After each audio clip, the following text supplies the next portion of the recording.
नमस्कार, सत श्री अकाल, आदाब। एक सामान्य सी बात है कि हम लोगों के दिल दिमाग में आता है कि फिलॉसफी क्या है। What is philosophy?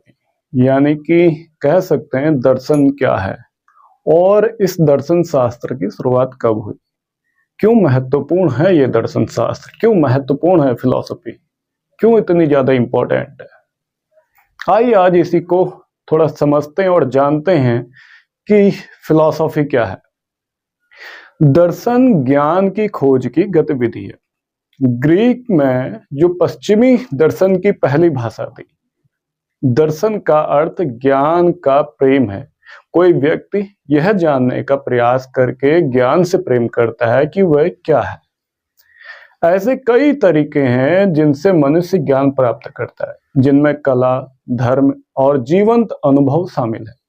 दर्शन शास्त्र विशेष है क्योंकि यह कारण के व्यवस्थित उपयोग के माध्यम से ज्ञान की तलाश करता है। दार्शनिक विचारों के अर्थ और विश्वासों का विश्लेषण करके उन पर ध्यान केंद्रित करते हैं। वे उन्हें उनके हिस्सों में तोड़ देते हैं और फिर उन्हें दोबारा बनाते हैं। यानी कि किसी चीज को अलग अलग पार्ट्स में डिवाइड कर देना, फिर उसको वापस जोड़ देना और नए तरीकों से जोड़ते हैं। फिर उसको एक नए तरीके से उसका चेहरा रखा जाता है। विश्लेषण के अलावा दार्शनिक इस बात पर भी विचार करते हैं कि मन और दुनिया में क्या चल रहा है। वो विचार या अनुभव की संपूर्ण संरचनाओं के अंतर्ज्ञान के माध्यम से ज्ञान की तलाश करते हैं, यानी कि फिलोसोफर्स। पश्चिम में दर्शन का वैज्ञानिक पहलू या प्राकृतिक और मानव दुनिया के बारे में अमूर्त सामान्य विचार 7वीं शताब्दी ईसा पूर्व में प्राचीन ग्रीस में शुरू हुआ। तथा कथित पूर्व सुकराती दार्शनिकों द्वारा पृथ्वी और ब्रह्मांड के बारे में पूछताछ के साथ कई जो सुकरात के समय में भी फलते फूलते रहे। प्री सुक्रेटिक्स और सुकरात के बीच सोफिस्ट मानव दुनिया पर ध्यान केंद्रित करने वाले पहले व्यक्ति थे। हालांकि उनके तरीके प्रतिकूल और शायद अनैतिक भी थे। उन्हें उनकी दलीलों के लिए भुगतान किया गया, यानी कि उन्हें उनका परिणाम भी भुगतना पड़ गया था। जो पहले दार्शनिक थे, उनकी सच्चाई या वे जिनके लिए बहस कर रहे थे, उसके न्याय के बारे में चिंता किए बिना 5वीं शताब्दी ईसा पूर्व में सुकरात की गतिविधियों के साथ और उनके छात्र प्लेटो द्वारा 4वीं शताब्दी ईसा पूर्व में लिखित संवादों में सुकरात की प्रवचन शैली का नाटकीकरण दर्शन के सच्चे मानवतावादी पक्ष की स्थापना की गई। प्राकृतिक दुनिया और मानव दुनिया के दो बड़े विषय दार्शनिकों की चिंताओं के रूप में बने रहे। भौतिक और सामाजिक विज्ञान के अपने आप विकसित होने के बाद भी यह विषय सामान्य जीवन में भी 12 मासी रहे, यानी कि 12 महीने अक्सर पढ़े गए या जाने गए। दर्शन शास्त्र यानी कि फिलॉसफी उन महत्वपूर्ण प्रश्नों के उत्तर के करीब पहुंचने का एकमात्र तरीका है जिन्हें कोई भी अवलोकन हल या सॉल्व नहीं कर सकता। उदाहरण के लिए दर्शन शास्त्र इस तरह के प्रश्नों का उत्तर देने का प्रयास करता है, यदि एक जीवन रक्षक नौका 10 लोग हों उसमें सवार और केवल 6 लोग सुरक्षित रह सकें तो क्या करना सही होगा? जीवन का क्या अर्थ है? क्या हम यह साबित कर सकते हैं कि ईश्वर का अस्तित्व है या नहीं? आमतौर पर दार्शनिक जिस प्रकार के ज्ञान को पसंद करते हैं उसमें प्रश्नों के उत्तर शामिल होते हैं, जिन्हें सूक्ष्मदर्शी दूरबीनों, सर्वेक्षणों या माप के माध्यम से खोजने के बजाय दिमाग में काम करना पड़ता है।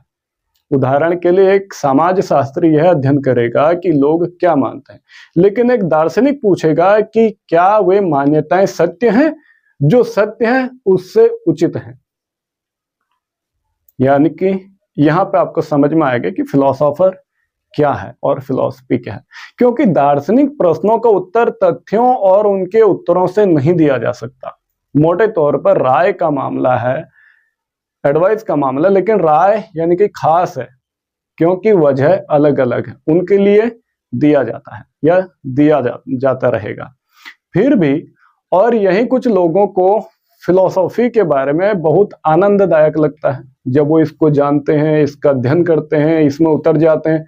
अधिकांश दर्शन ये को जानने वाले यानी कि दार्शनिक अर्थात फिलोसोफर गतिविधि आपस में बातचीत या फिर विचार है, यानी कि उनकी सारी जो गतिविधियां आपसी बातचीत से सॉल्व होती है या फिर विचार से स्वयं के। इसलिए जीवन के जो गहरे से गहरे तथ्य हैं, गहरे से गहरे सवाल हैं, क्वेश्चंस हैं, उनको सिर्फ एक फिलोसोफर ही सॉल्व कर सकता है। लेकिन कई लोगों का सवाल आएगा कि पूर्व का दर्शन कब शुरू हुआ, तो ये टॉपिक थोड़ा अलग है क्योंकि वेस्ट फिलॉसफी पहले शुरू हो गई थी, ईस्टर्न फिलॉसफी बाद में, इंडियन फिलॉसफी अलग है। फिलॉसफी जब हम जानते हैं तो इसमें हमें तीन चीजें ध्यान देनी है। कई लोग कहते हैं ईस्टर्न और वेस्टर्न, नहीं, फिलॉसफी आएगी इंडियन फिलॉसफी, ईस्टर्न फिलॉसफी और वेस्टर्न फिलॉसफी।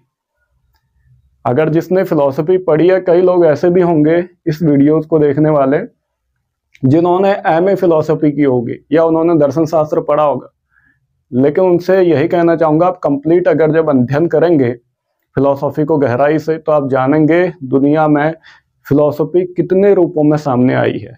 कई लोगों को पता भी होगा, मैं ऐसा नहीं कहता कई लोग नहीं जानते, बहुत लोगों को पता भी होता है, क्योंकि जो भी व्यक्ति फिलॉसफी अध्ययन करेगा उसका जीवन जीने का ढंग बदल जाएगा, उसका कोई भी काम करने का ढंग बदल जाएगा, उसका बात करने का तरीका बदलेगा।